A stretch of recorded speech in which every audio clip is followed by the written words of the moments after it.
So I know this is hard. I know this is hard for everybody in this courtroom, but we must behave, make sure to mind your decorum, and we don't want any issues, okay? With the pre-sentence report, which I understand you would have received, I have received many victim impact statements and letters. Have you received all of those? Your Honor, we've received a number of victim impact statements and we're ready to proceed. Okay. Eileen was a wonderful, loving, patient, caring mother, wife, mother-in-law, daughter, sister, aunt, friend, and teacher. Her husband of over 30 years, Jeff, and her two boys, Scott and Matt, were her world. They came first in Eileen's life. Second was her job. Eileen gave her life to her job. She was a fabulous preschool special needs teacher for over 30 years. She gave 150% to her kids. Madison has had at least 7 prior violations involving her driving that I could easily find in 5 years. In October of 2019, she was charged with failing to stop in assured clear distance. Then in July of 2021, she was charged with speeding, going at least 26 over. She was going 99 miles in a 55. In April of 2022, another speeding ticket, 85 and a 70. At this time, she was also charged with expired or invalid plates and no proof of insurance. In December of 2022, she was charged with driving while her license was suspended or revoked. Then last August, in 2023, she was charged with careless driving, where she was attempting to drag race at. Judge, I don't know if it's appropriate for victim impact statements to go into this area. I generally don't chime in on stuff like this, but I'm not sure if this is appropriate. Judge, I think it's appropriate. It's not offered for any factual, it's not establishing a fact like a pre-sentence investigation. These are the victim's feelings, and this is information they have that affects how they feel about the offense, and I think it's completely appropriate. And some of that information is in the pre-sentence report. So I understand, I hear your objection, but I'm going to deny it. Thank you. Proceed. And I'll skip the next one, okay? But you've gotten progressively more dangerous. And then you're charged with reckless driving, causing death. What will be next? One day after the accident, a friend of Madison sets up a GoFundMe account. $657 were raised. The page then states, Madison is unable to do about everything. She will be going through a very long, hard road to recovery after surgery. It never mentioned she caused the accident or that she killed someone. It never mentioned to pray for the other person involved for their family. In March of 2024, just a few weeks after the accident, she posts on her public TikTok page at that point, RIP cocaine train, with a picture of her truck. Someone posted under this post, rest in peace to the baddest truck out there.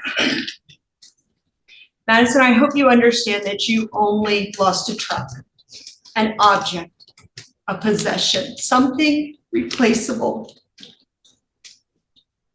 You took a loved one from us, a wife, a mother, a daughter, a sister, an aunt, and a friend from all of us. It's the simple things that I miss the most. The cups of hot cocoa she would have waiting for us when we returned home after a long, cold day at the house. The innocent and hilarious questions she would ask us while watching football, just to show interest even though she knew nothing about sports. And the forehead kisses before bed, which thankfully we all got the night before she was taken from us. We adored how simple she was. Her only cares in the world were her family, 2 kids, finishing IEPs for those cute kids, shopping at antique stores, and taking walks or boat rides with Jeff. She couldn't wait for her own cute grandchildren. You'll have free healthcare or childcare as soon as I can retire, she would tell us. She was very much a quiet leader, one of those that led by her actions more often than her words. Rather than telling us to do the right thing, she would just do the right thing in front of us. It wasn't hard to learn how to be a good human from her. It is disheartening that she won't be here to live out her dream of having grandchildren due to someone else's inability to do the right thing. How am I going to define Eileen, what she meant to us with the hope that it somehow makes an impact on the woman who killed my wife, on you, Madison, the hopes that this has an impact, not solely on us in this way that can empower us to move on, but empower you to change the momentum of what your life has carried over the past several years. And I'm just hoping this is an opportunity for you as well. I'm not asking for life to be devastated, but I am asking for the consequences of your actions to come to fruition today. I'm obviously speaking to you, Judge, that I pray you see value in life, just human life, and understand that there's no possible way that the position you're in, you could have an intimacy with Eileen that we all had. There's no way. You do this every day, so you can't become calloused. I know that. I've watched you over the last months. I've been in here. I've seen compassion, but I've also seen control, and I've also seen the understanding that there are boundaries and consequences for people's actions. I'm hoping that's rendered today somehow, that same impact that you can have on a person's life, whether it's ours or Madison's. In reading this, I remember that I need to recall the way she was and not what she became. A body so devastated, so broken, that the coroner had never seen anything like it. The day of the accident, I begged the officers to just let me say goodbye to her. It's a physical thing, but it manifests itself in emotion, right? And I implored them to afford me, one last goodbye to her. Afford me one moment with her. I wanted to hold her hand or kiss her forehead for one last time. But with patience and understanding, they assured me that it just couldn't happen. They wanted to protect me like I had hoped to protect Eileen throughout her life. To this day, I've yet to say goodbye to her because I simply don't know how. So what do? I want to see her again. I want to see her today. My family needs me, but as I've said to you in earlier statements that you've received in earlier letters to the court, I'm just tired. I don't want to do this anymore. Sure, I fake the smiles and do the dad jokes and attempt to stay busy with house projects. A lot of my friends and family, they see right through it, but they know that I'm going to love them with what I have left. Madison, I wrote this woman in here because I wanted to objectify you, but you are Madison. And you took it upon yourself to sentence Eileen to death. You also took it upon yourself to be judge and jury for the rest of us because we've been given a life sentence now. And I don't know how to get out. There is no parole for this. There is no probation for this. I'm deciding that this wasn't enough. Now I have to implore you, the court, to decide the value of Eileen's life. You've heard this from others. How do you do that? How do you quantify this? How do you qualify this? What it once was worth and what its future value would have been. It's not even just what she was, it's what she could have been. And including the grandmother that she just desperately so wanted to become. I can still picture her on the edge of our bed, her hands extended like she's holding our baby granddaughter, because she insisted on daughters, not the son she had. She insisted on the son she had. That's not fair, but she just so desperately wanted a daughter. She was that girl to me. And she's sitting on the end of her bed with her hands extended like she's holding our baby granddaughter while bouncing on her knees up and down. She's like, that's going to be me. And if you're nice, I might even let you hold her. I understand your hands are tied by the law, but please don't pale the life of such a beautiful person. It devalues her very existence. If Eileen had lived another 30 years, what would it have been worth relative to you, Madison? What would it have been worth to you? A year for a year? A month for a year? A week for a year? I mean, how does this work, right? I mean, truly, this is a one-to-one. It should be. It isn't. It can't be. So help me do something for Eileen that I couldn't. It was my job to protect her in life. Emotionally, spiritually, physically, I failed. I just did. Speak for her. Speak for us and let us know she matters to you. Tell us that even in her passing, Eileen is still valued because to some she wasn't even worth a 2-minute video. You know, it's surreal sometimes. I have dreams about venturing on walks with her, holding her hand and relishing about how we stole an entire life together when others never find that true love. Still dreaming, because that's all I have these days. We celebrate our 70th anniversary together. We are in our 90s, slowly walking to nowhere, reminiscing about the last 35 years of a 70-year life that in reality we never had together, and bouncing the grandchildren she never had on those knees. Thank you. Nothing I say can convey the loss to Eileen's husband, Jeff, her sons, Scott and Matt, her extended family, those future grandchildren, and the entire community. I urge this court to impose a sentence that's sufficient to deter Madison Steinwedel from any sort of conduct like this in the future, and that also deters the public in general from this behavior, because we've had way too many of these cases within Lenawee County.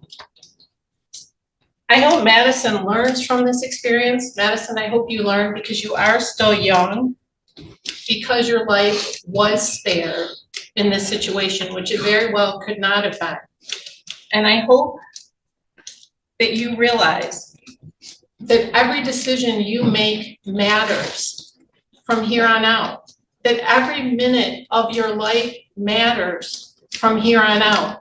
And I hope you look to Eileen Christoffers as a beacon, as an example of what your life can be after you pay your debt to society. And I hope you fulfill that sort of legacy. Your Honor, nothing, as we've indicated in this court, nothing said or done by anybody here is going to bring Ms. Christoffers back. On behalf of Madison, I want to extend our apologies and consolement to the family. This is obviously a very difficult day for everybody in this courtroom. I don't want that to be lost on anybody. A little bit on Madison. I think it's important to highlight who she is and factors about her. She comes to you with no criminal history of any kind. She doesn't have any drug or alcohol use or abuse. There was no controlled substance or alcohol use on the date of incident. It was a complete lapse of an instantaneous lapse of judgment, which led to a life-changing experience for everybody in this court. I think it's important to note that Madison is gainfully employed. She does have family support here in the courtroom. She is loved by her family. She's paying a mortgage. She graduated high school. By many accounts, she is a good member of society. She's not a bad person. This was an extremely bad situation. It's hard to not be defined by the worst moment in your life, but I'm hoping that Madison, moving forward, won't be defined by this. She has more to offer for society, and obviously this court is going to impose a sentence which should accomplish things like what Ms. Arnold is discussing, deterrence, but also the other canons of sentencing are to be retributive, but also restorative, and that I know that the court will impose a sentence that does such. I want to highlight that this event was not done out of malice. She didn't have any ill will or ill intention. It doesn't excuse the result of it, but it does, I think it's important to note. Madison has taken responsibility and accountability in this matter by obviously admitting criminal guilt to this. We did conduct a restorative justice meeting with Ms. Christoffers' family and some of the individuals who spoke today. It was actually the first one that I have participated in, and I wanted to set that up to at least begin the process of healing for Eileen's family, but also for Madison, because I think it's important for people to have a space to be heard, and I think that was accomplished at that particular meeting. Madison is beyond remorseful, but again, we cannot bring Eileen back, and that's something that Madison is going to have to deal with for the rest of her life. Madison has been cooperative in the entire investigation, as well as the court proceedings post-charge. It has been certainly a traumatic 10 months of this case existing. She hasn't driven since the date of incident. Obviously, Madison comes to you as a young individual, 24 years old. Even the bottom end of the guidelines is a significant amount of time in prison, certainly for an individual of the factors that I listed to the court. I'd ask the court to, in taking all of the statutory and sentencing canons into effect, I'd ask the court to impose a sentence at the bottom range of the guidelines. And I'm truly deeply sorry, and I'm going to take accountability and learn from my mistakes and move on. I know it can't bring her back, but I do want to say I'm really sorry. This is probably one of the hardest sentencings I've ever done. Ms. Steinwedel, you are a young woman who is an absolute menace on the road. I don't think I've ever met anybody at your age with a history of civil infractions, traffic offenses that showed just a complete lack of disregard for people on the road. I have an F-350 crew cab dually. I use it on the farm. I don't drive it on a daily basis, but it's a monster of a truck. And most people in this room have not driven a vehicle that big. But with driving a vehicle that big, there is a responsibility to pay attention. And you obviously weren't that day. And in fact, you were watching a TikTok video. So I'm a daughter. I have 6 children. My greatest fear every day is when my daughter leaves for school that she's going to get in an accident, because you know there's Tipton Highway and Hunt, and then any number of places my daughter can get into an accident, and that terrifies me. And she's 18 now, but I have 37-year-old children, and I still worry about them too. So Eileen Christoffers was an amazing woman. I didn't know her, but she was deeply loved by everybody in this room. It's very clear. You are so fortunate, Miss, to have had a wonderful mother-in-law. Not everybody gets a wonderful mother-in-law. And so the fact that you can talk about her with love and respect and laughter is good. Mr. Christoffers, you have never failed your wife, not one day in her life. Everybody in here knows how much you guys loved each other, and that love continues, whether she's gone or not. It looks like she was a woman of compassion and love. She cared for everybody. She was kind. She loved you all very hard. She taught and guided others to be their best. She would want you all to remember her with love. She would want you to heal and enjoy your life. I hope this brings you closure, but I can't put a price on her life. I can't. This isn't a civil case where there's like a $1.5 million settlement for the loss of a life.